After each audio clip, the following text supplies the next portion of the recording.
그제시 출신 무소속 김한표 의원입니다. 오전부터 고생이 많습니다. 특히 바깥에서 텔레비전을 보시면서 준비하고 계신 우리 공무원주와 또 필드에서 뛰고 계시는 여러 공무원님들께 다시 한번 감사 말씀을 드립니다.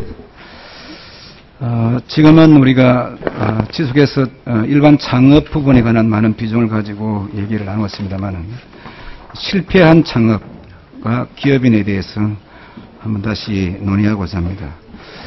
페이스북을 만들었던 주커버그를 생각해 보면서 저는 이 문제 한번 심도 있게 나누었으면 합니다.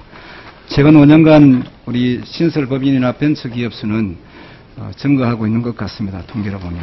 그런데 사실은 기업의 성격상 성공보다는 실패할 확률이 훨씬 많은 것이 일반적입니다. 더더군다나 기록을 보면은 창업기간의 10년간 생존율이 26% 정도밖에 안 됩니다. 결국 여러 가지 중개층에서 많은 제도를 지금 시행하고 있는 걸로 알고 있습니다. 재창업자 전용 지원 자금 융자라든지 연대보정 채무에 대한 또 조정이라든지 힐링 캠프식 재교육 이런 것도 다 하고 있는 걸로 알고 있는데 사실은 이것만 가지고는 좀 부족하지 않느냐. 그래서 지금 해생하려고 해도 결국 남아있는 부분들이 여러 가지 있겠지만 체납세액 문제가 아주 굉장히 큰 문제가 되고 있고 그 다음에 또 우리 실패한 중소기업인에 대한 부정적인 인식 사실은 미국이나 다른 선진국에 비하면 전부 다 실패한 것도 자산에 사회적 자산으로 다 취급받는데 우리나라에서는 굉장히 또 부정적인 좋지 않은 그런 시각을 많이 바라보고 있습니다. 뿐만 아니라 일반 창업을 구분하는 것 일반 창업 지원에 관한 부분을 빼고 나머지 이 재창업이나 혹은 재기 지원에 관한 이 법적 근거가 없기 때문에 혹은 이벤트나 일회성으로 끝날 수 있는 그런 부분도 없지 않아 있다. 이런 세 가지 문제점들이 있는데 우리 청장님 어떻게 생각하십니까? 의원님 주신 말씀은 저 다 공감하고 있습니다. 다만 저희들이 사전적으로 신용불량을 막는 방법하고 신용불량을 됐을 때 사후적으로 재개할 수 있도록 도와준 하고 두 가지 이제 같이 박자가 맞아야 되는데요. 사전적으로 신용불량자를 하지 않도록 하는 것은 연대보증을 해줘준다 여러 가지인데 사후적으로 하는 문제입니다. 이제 체납세액 같은 경우도 그렇습니다. 저희들이 이제 재기하는 사람이 다시 재기하려고 돈을 구해봐야 국세 체납에서 가져가 버립니다. 그 같은 경우는 최근에 조금 바로잡았습니다. 신용회복위원회를 통해서 신용회복에 들어가는 사람한테는 국세가 체납이 돼도 신규 재창업 자금에는 다시 일정에 회수하지 않도록 하는 등 또 그다음 오늘 제가 보고 드렸습니다만 부정성의 원칙이라는 게 있습니다. 주채무가 조정이 되면은 법원에서 종채무도 같이 조정이 돼야 다음에 재개할 수가 있죠. 그런 것도 의원님 이번에 저희들이 법안이 지금 상경되어 있는 줄 압니다만 그런 거 좀 도와주시면은 여기에 재개하는데 좀 도움이 될 것 같습니다.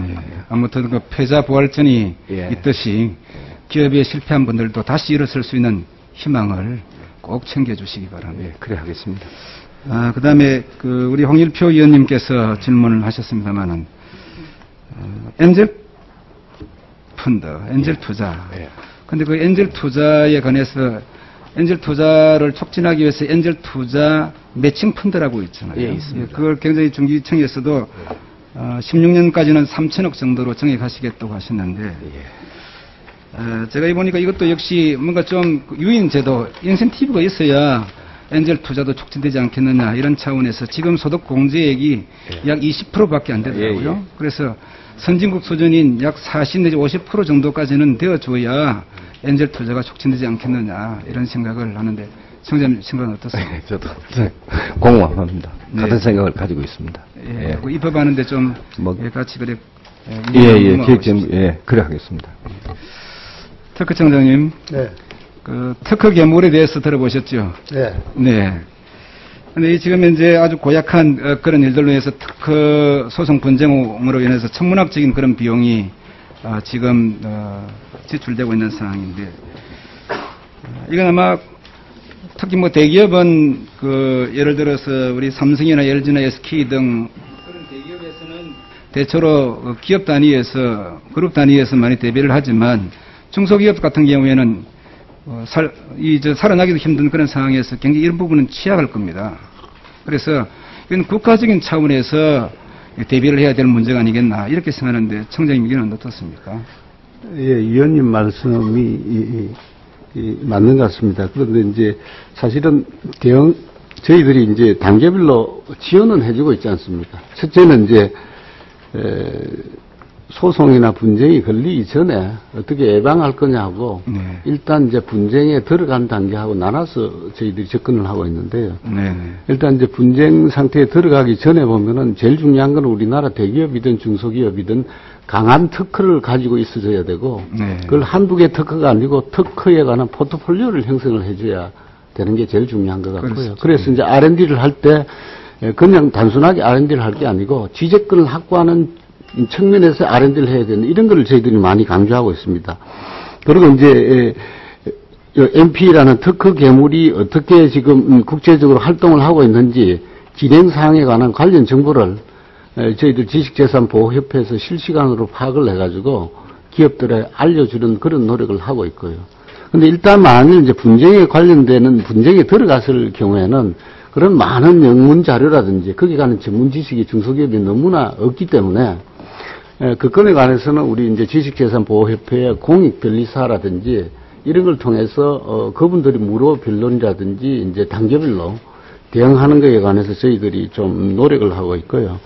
그것도 한계가 있으니까 많은 기업의 특허 분쟁에 관련된 전문가 육성도 국가적으로 많이 해나가야 될 것 같습니다. 예, 그래서 그런 건에 관해서 되면은 정부에서 지금 현재 시장이 형성이 안 됐기 때문에 초창기에 정부에 직접적으로 많이 하는데 조금 시간이 지나되면은 그 지식재산 서비스업이라 그래서 분쟁에 관련된 전문가가 로펌이나 특허법인에도 많이 생기게 그렇게 해줘야 될 것 같고요. 그리고 기업 자체 내에서 인하우스에서도 그런 전문가 양성을 지속적으로 할 수 있는 인프라를 정부에서 구축해 나가야 될 것 같습니다. 네. 예, 수고하셨습니다. 그 다음에 전정희 위원님 질의해 주십시오.